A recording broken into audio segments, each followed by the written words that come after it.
السلام عليكم. عاملين ايه يا جماعه؟ كل سنه وانتم طيبين. احنا دلوقتي هنعمل معانا، عايزين نعمل وجبه صغيره كده خفيفه. فاحنا عندنا هنا ايه، كميه بسيطه من الفراخ. هنحطها الاول، احنا حاطين هنا الاول زيت يسخن على النار، وهنبدا ايه نشوحها وقطعنا البصل.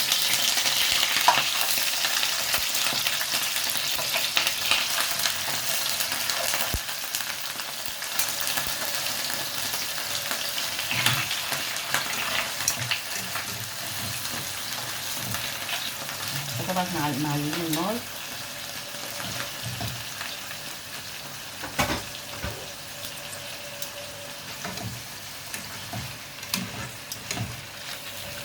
كده علينا النار عليها.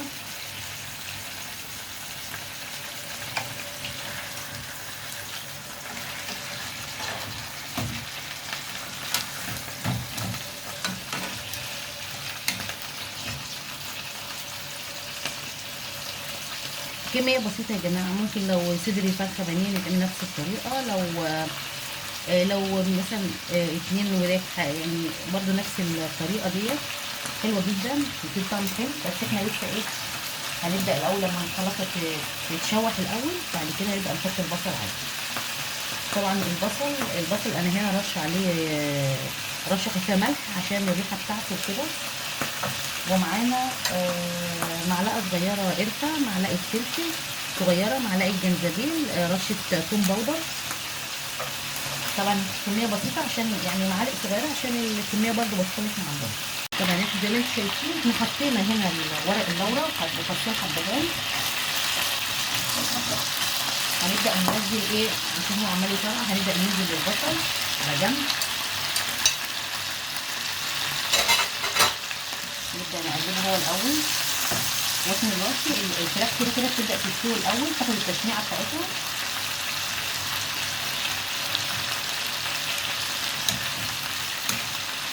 طبعا احنا معلقين النار،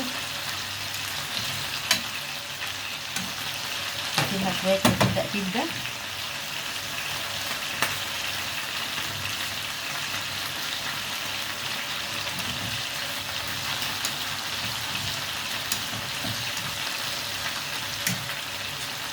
البصل معانا بيبدا يدبل اهو، نبدا ايه نخليه تحت، نحط الايه الفراخ فيه زي ما احنا قطع كده.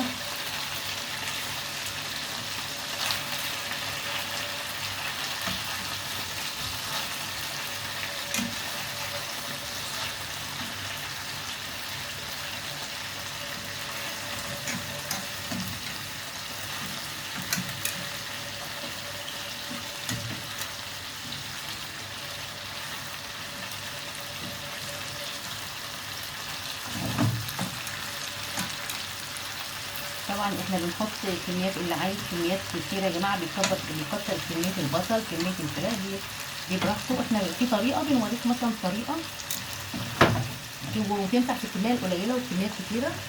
طبعا هنا احنا هننزل بالقرفه والفلفل الاسود والثوم البودر والجنزبيل. طبعا احنا الملح مش هنحطه دلوقتي، شويه كده.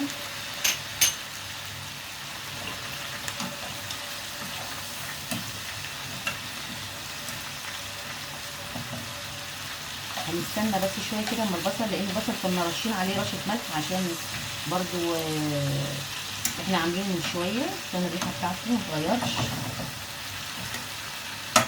يعني لما نقطع البصل دايما ممكن نرش رشه ملح خفيفه عشان الريحه بتاعته. طبعا زيت السمنه كانوا بيطرقعوا كتير. احنا هنا طبعا اللي حابب يحط سمنه بس ماشي، بس عشان السمنه مع السخونيه بتاعت التشويح بالفراخ وكده ممكن تنحرق، فالافضل نحط معلقه زيت ومعلقه سمنه مع بعض.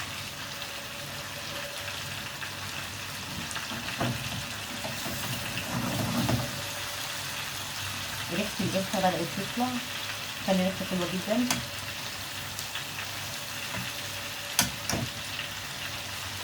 اما تجربوها ومعلقه القرفه تكون حسب طبعا الكميه اللي انتوا بتحطوها، بتخلي ريحتها حلوه الحقيقه.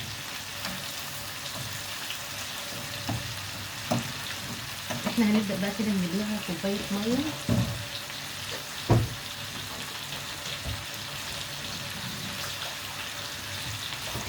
احنا الميه اللي هنضيفها دي الفراخ هتشربها، وبعد كده هنبدا نعمل معاها ايه الرز، بس لما تستوي الاول. احنا هنسيبها تستوي الاول، يعني على الاقل 3/4 تسويه كده، مش هنطلعها نيه، هنسيبها تستوي شويه. وبعد كده ايه اول ما تبدا تستوي ممكن نشيلها بقى عشان نبدا نحط الرز، بعد كده نحطهم مع بعض يكملوا التسويه.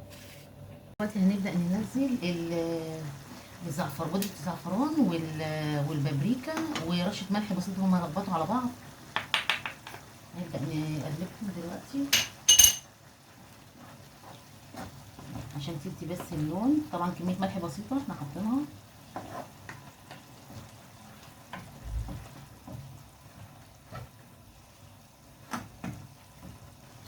لسه طبعا ما استوتش كويس،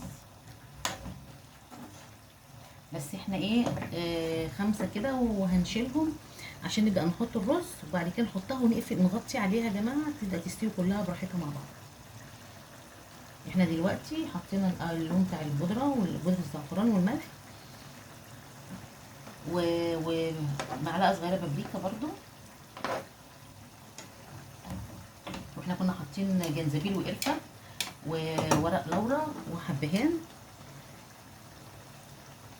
ورشه جنزبيل وفلفل اسود طبعا. ممكن بقى دلوقتي ممكن نحط ايه رشه سكر، لو حد حابب الزبيب يحطه ممكن يتحط معاه مع الرز، بس طبعا عشان يعني في ناس ما بتحبش الزبيب في الاكل فطبعا انا مضطره ان انا ايه ما احطوش. ممكن نحط بس ايه على رشه سكر بسيطه.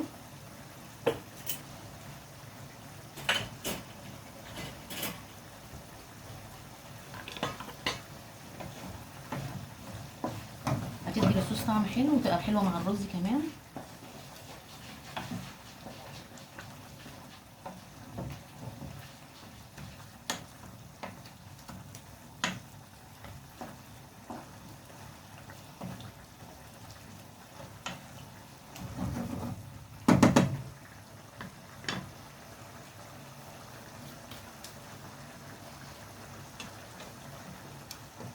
طبعا رشه السكر او العسل او الزبيب بيدي طعم الاكل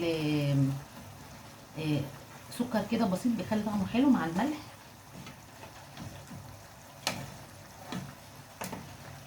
لسه نبدا يستوي ونبدا ننزل بالرز احنا غاسلينه.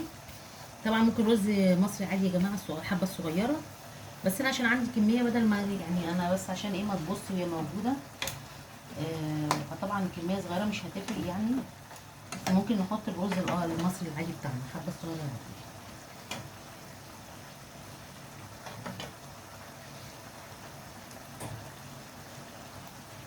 طبعا احنا دلوقتي هنبدا نطلعها، وبرضه نحاول نشيل الجزء من البصل. طبعا الطماطم دلوقتي يا جماعه في السوق بدات تعلى ترتفع سعرها تاني، بس لسه حاجه في كيلو ونص وفي اللي ب10، فاللي ما عندوش بقى يلحق يحاول يجي يجمع حبه شويه دلوقتي لانها يعني الناس بتقول ان هي تعلى تاني اليومين الجايين عشان تقريبا فرق العروه بين الصيف والشتاء. احنا هنطلعهم بقى ونبدا ايه نجيب الرز ونحطه. واحنا هنا نزلنا الرز اهوت في الميه بتاعته، زودنا شويه ميه كوبايه ميه عشان طبعا انتوا عارفين الرز البسمتي بياخد ميه، بس انا كنت غسلاه. انا حاطه كميه صغيره طبعا. كنت غسلاه ونقعاه شويه في الميه، فمش هياخد منه ميه كتير. حطيت كوبايه واحده بس، يعني يا دوب فوق الرز بالظبط. وقت ما يحتاج هزوده عشان ايه ما يبقاش الميه زياده عن اللزوم فيه. احنا عارفين ان الرز البسمتي كذا نوع يا جماعه، في نوع بيشرب ميه كتير وفي نوع بيبقى بيحتاج ميه قليله، فاحنا حطيناه كده الميه القليله على ما نخلصه. وهنحط له رشه ملح بسيطه اول بس ما يبدا يغلي. اول ما يبدا يغلي والميه تقل هنبدا نحط ايه الفراخ فوقيه تاني، كميه ملح بسيطه كده.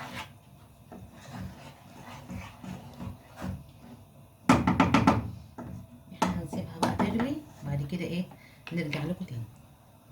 ورجعت لكم تاني. احنا هنا كده الرز بدأ يستوي.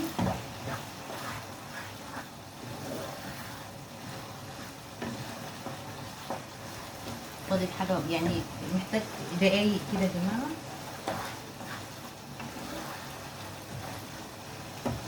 طبعا هو لسه فيه الجزء من الصوص بتاعه، فاحنا هنستنى بقى نهدي عليه خالص، نسيبه يستوي براحته، عشان احنا مش هنحتاج نزود عليه. وهنبدا نحط قطع الفراخ فوقيه بقى، عشان ايه يستوي كله معانا.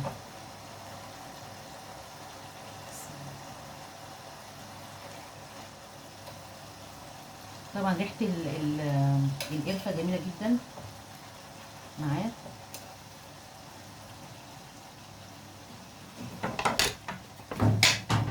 معلقه قرفه ونهتم بيه.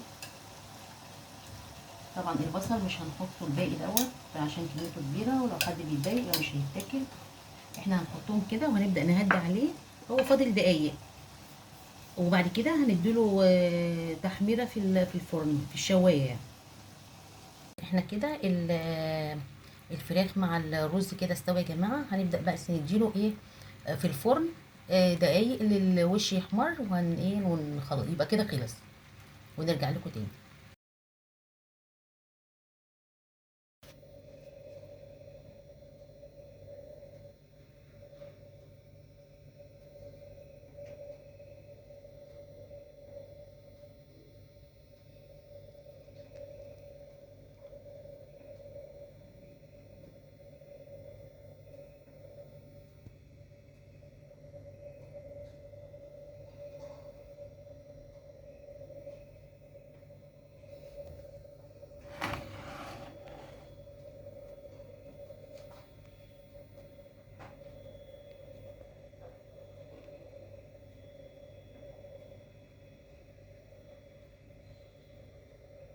ورجعت لكم تاني. احنا هنا خلصنا صينيه الرز البسمتي مع قطع الفراخ.